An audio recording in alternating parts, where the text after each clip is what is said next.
ষোড়শ শতাব্দীতে কবি কঙ্কন মুকুন্দরাম চক্রবর্তী লিখেছেন, বালুঘাটা এড়াইল বেনের নন্দন, কালীঘাটে গিয়া ডিঙা দিল দর্শন। তীরের প্রমাণ যেন চলে তরিবর, তাহার মেলানি বাহে মাইন নগর। আবার বিপ্রদাস মুখোপাধ্যায় তার গঙ্গা ভক্তি তরঙ্গিনীতে লিখেছেন, চলিল দক্ষিণ দেশে বালি ছাড়া অবশেষে উপনীত যথা কালীঘাট। দেখেন অপূর্ব স্থান, পূজা হোম বলিদান, দ্বিজগণে করে চণ্ডীপাঠ। এই দুটি কবিতা থেকে প্রমাণ হয় যে কালীঘাট এই সময়ের মধ্যে তীর্থস্থান হিসেবে সাধারণের কাছে বিশেষভাবে পরিচিত হয়েছিল। কালীমূর্তি প্রথম আবিষ্কার কে করেছিল তা স্থির নিশ্চয় করে বলা অতি কঠিন। তবে এই সম্বন্ধে বহুবিধ অদ্ভুত কিংবদন্তি প্রচলিত আছে। তার প্রথম গল্পটি এরকম, বর্তমান কালী মন্দিরের অনতি দূরে অরণ্যের মধ্যে এক পর্ণকুটিরে এক ব্রাহ্মণ বানপ্রস্থ অবলম্বন করে তপস্যা করতেন। একদিন সন্ধ্যাবেলা তিনি ভাগীরথীর তীরে সন্ধ্যা বন্দনাদি করছেন।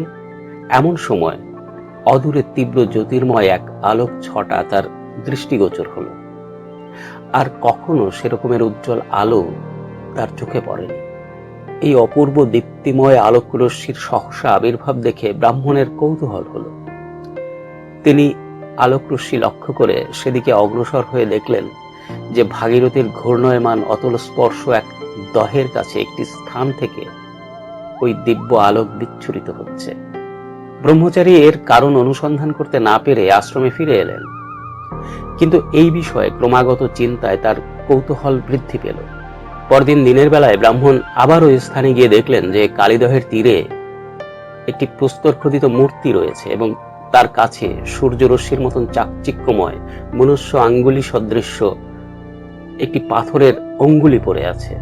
এই অঙ্গুলিকেই ব্রহ্মচারী আগের রাতে আলোক দর্শনের কারণ বলে অনুমান করলেন এবং এই রকমের নির্জন অরণ্যের মধ্যে প্রস্তরখোদিত মুন্ড এবং প্রস্তরময় পায়ের অঙ্গুলি দেখে তিনি বিস্মিত হলেন, কিন্তু এই ব্যাপারের কোনো কারণ নির্ধারণ করতে পারলেন না। এই গভীর বনের মধ্যে কোনো জনমানব বাস করে না, সুতরাং এই মুখ ও অঙ্গুলি নিশ্চয়ই কোনো দৈব ব্যাপার। এই ভেবে ব্রাহ্মণ সেই প্রস্তর মূর্তি এবং পদাঙ্গুলির যথারীতি পূজা অর্চনা করেন। গভীর রাতে ভগবতী সেই ব্রাহ্মণকে প্রত্যাদেশ করলেন, কুণ্ডতীরে প্রস্তরবৎ যে অঙ্গুলি দেখছ তা সতীর দেহ বিচ্ছিন্ন অঙ্গুলি, সুদর্শন চক্রের ছিন্ন হয়ে তা এই কালীদহে এসে পড়েছে। তারপর ব্রহ্মচারী অনুসন্ধান করতে করতে অদূরে স্বয়ম্ভু নকুলেশ্বর ভৈরব রয়েছেন দেখতে পেলেন। সেই থেকে ওই ব্রহ্মচারী এই প্রস্তরময় সতী অঙ্গ যত্নপূর্বক ওই স্থানে রেখে প্রতিদিন সেই নির্জন বন প্রদেশে এসে ওই কালী মূর্তি এবং নকুলেশ্বরের পুজো করতেন। এরপর ক্রমশ এই ব্যাপার জনসমাজে প্রচারিত হয়। আজও এই জনরবটি কালীঘাট অঞ্চলের বৃদ্ধ লোক পরম্পরায় শুনতে পাওয়া যায়। জনপ্রবাদ এই যে পূর্বোক্ত ব্রহ্মচারীর নাম আত্মারাম ব্রহ্মচারী। দ্বিতীয় জনপ্রবাদটি হল দিবা অবসান প্রায়। কলিকাতা দক্ষিণে বরিশার প্রসিদ্ধ জমিদার সন্তোষ রায় চৌধুরী মহাশয় একদিন কালীঘাটের কাজ দিয়ে ভাগীরথীতে নৌকো করে যাচ্ছিলেন। তখন প্রায় সন্ধে হয়েছে। সেই সাপত সংকুল অরণ্যের মধ্যে শঙ্খ ঘণ্টা প্রভৃতির ধ্বনি শুনে তিনি খুব বিস্মিত হলেন। কৌতূহল পরিতৃপ্তির জন্য তিনি ওই স্থানে নৌকো থেকে নেমে সেই শঙ্খ ঘণ্টার শব্দ লক্ষ্য করে বনের মধ্যে প্রবেশ করেন।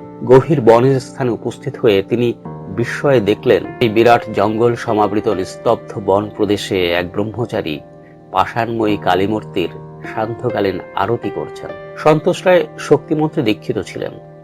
তিনি ভক্তিভরে দেবীকে প্রণাম করে ভীতি বিহবল চিত্তে ভক্তিপূর্বক প্রাণে সেই স্থানে দাঁড়িয়ে রইলেন। আরতির কাজ শেষ হয়ে গেলে তিনি সেই বিজনবাসী ব্রহ্মচারীর সঙ্গে আলাপ করে জানতে পারলেন যে ওই স্থানে সতী অঙ্গ নিপতিত হয়েছিল। সেই অঙ্গ ব্রহ্মচারী সর্বপ্রথমে দেখতে পান। তারপর দৈবাদেশে তিনি সেই দিন থেকে ওই স্থানে দেবী মূর্তি এবং ভৈরবের পূজা করে আসছেন। এই ঘটনার পর থেকে সন্তোষ রায় মাঝে মাঝেই এই স্থানে কালীমূর্তি দর্শন করতে আসতেন। এরপরে জনসমাজে এই কালীমূর্তির কথা প্রচারিত হয়। এরপর তৃতীয় জনরব এরকম যে সেই বরিশার সাবর্ণ চৌধুরীর জমিদারগণের পূর্বপুরুষ কেশব রায় চৌধুরী নিজের জমিদারিভুক্ত গঙ্গা তীরে গভীর অরণ্যের মধ্যে জপ তপাদি করতেন। তিনি ঘোর শাক্ত ছিলেন। একান্ত মনে কিছুদিন শক্তি সাধনার ফলে তিনি দেবীর প্রত্যাদেশ প্রাপ্ত হন। দেবী তাকে স্বপ্নে আদেশ করেন, যদি আমার সাধনায় সিদ্ধি লাভ করতে চাস তাহলে কালীকুণ্ড তীরে আমাকে অনুসন্ধান কর। সেখানে তুই আমার প্রস্তর খোদিত মুখমণ্ডল দেখতে পাবি। তা যথোপযুক্ত স্থানে স্থাপন করে আমার পূজা অর্চনাদি দ্বারা তুই অভীষ্ট মতো সিদ্ধি লাভ করতে পারিস। এই প্রত্যাদেশ পেয়ে কালীকুণ্ড তীরে অনুসন্ধানের ফলে তিনি ব্রহ্মার স্থাপিত বর্তমান কালী দেবীর কৃষ্ণবর্ণ প্রস্তর খোদিত মুখমণ্ডল প্রাপ্ত হন এবং ওই কালীকুণ্ডের পশ্চিম তীরে যেখানে বর্তমান কালী মন্দির আছে সেখানে প্রতিষ্ঠা করেন এবং কালী সেবার জন্য ওই স্থানের জমি নির্দিষ্ট করে দিয়ে মনোহর ঘোষাল নামক এক ব্যক্তিকে কালী দেবীর পরিচারক নিযুক্ত করেন। কালীঘাটের বন কাটিয়ে তিনি প্রথমে কালীর ক্ষুদ্র মন্দির নির্মাণ করে দেন।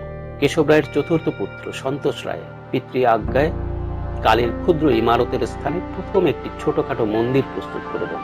পরে এই ছোট মন্দিরটি ভেঙে যাওয়ায় সাবর্ণ চৌধুরী বংশীয় রাজীবলোচন রায় চৌধুরী মহাশয় আলিপুরের সেই সময়কার কালেক্টর মিস্টার ইলিয়ট সাহেবের অনুমতি নিয়ে বর্তমান বড় মন্দিরটি নির্মাণ করেন। সন্তোষ রায় এই বড় মন্দির নির্মাণ কার্য আরম্ভ করেন, কিন্তু তিনি এর পরিসমাপ্তি দেখে যেতে পারেননি।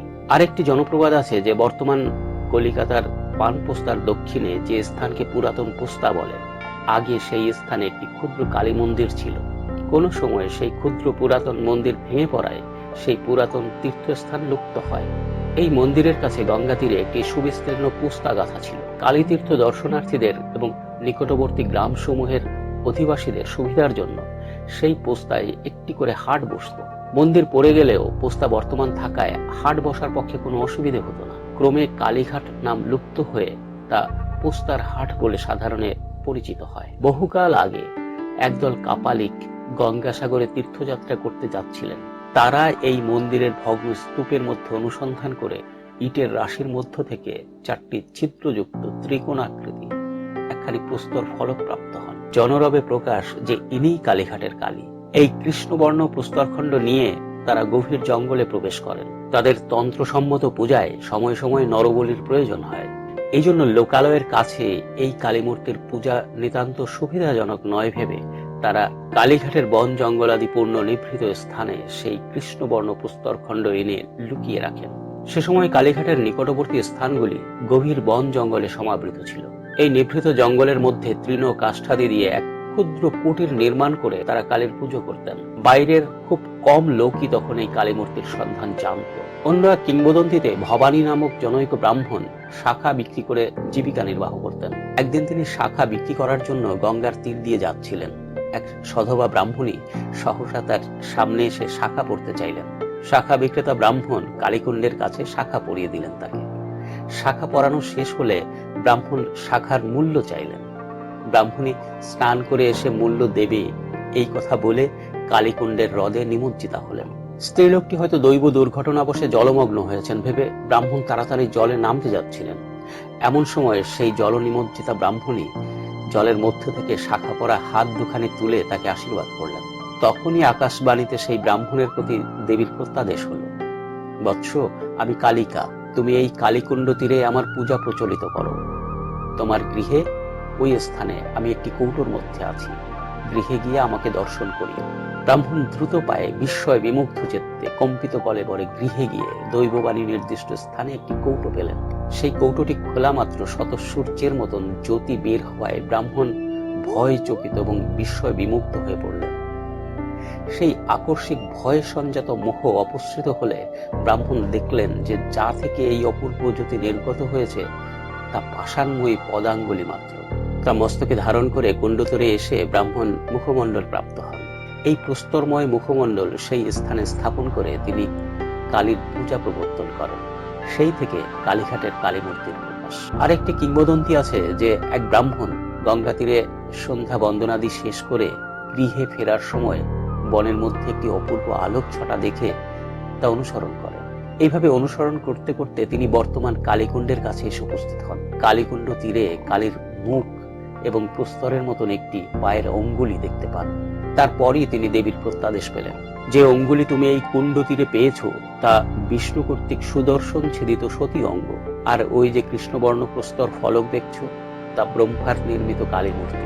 ব্রাহ্মণ দেবীর এই প্রত্যাদেশ পেয়ে যত্ন করে এই উভয় খণ্ডই একত্রিত করলেন এবং তার নিত্য পূজা করতে লাগলেন। এরপর গভীর জঙ্গলের মধ্যে অনুসন্ধান করে তিনি নকুলেশ্বর শিবলিঙ্গও প্রাপ্ত হন। আর একটি কিংবদন্তি থেকে জানা যায় যে 10 নামী শৈব সন্ন্যাসী সম্প্রদায়ভুক্ত জঙ্গলগিরি নামক এক সন্ন্যাসী শিষ্যসহ গঙ্গাসাগরে যাচ্ছিলেন। তিনি আদি গঙ্গার তীরে কালীর প্রস্তর খোদিত মুখমণ্ডল প্রাপ্ত হন এবং ওই স্থানে কুটির বেঁধে পূজার প্রবর্তন করেন। কিছুদিন এই স্থানে অবস্থানের পর তিনি তার এক শিষ্যের হাতে সেই কালী মূর্তির সেবার ভার দিয়ে গঙ্গাসাগরে চলে যান। কালীমূর্তি প্রকাশের পর কোন সময়ে কোন ধর্মাত্মা ব্যক্তির দ্বারা কালীর প্রথম মন্দির নির্মিত হয়েছিল আজ আর তা জানবার কোনো উপায় নেই। ভুবনেশ্বর ব্রহ্মচারীর সময়ে কালীর একটি মাত্র ছোট মন্দির ছিল। এই মন্দির যশোরের রাজা বসন্ত রায়ের দ্বারা নির্মিত, এরকমের প্রবাদ আছে।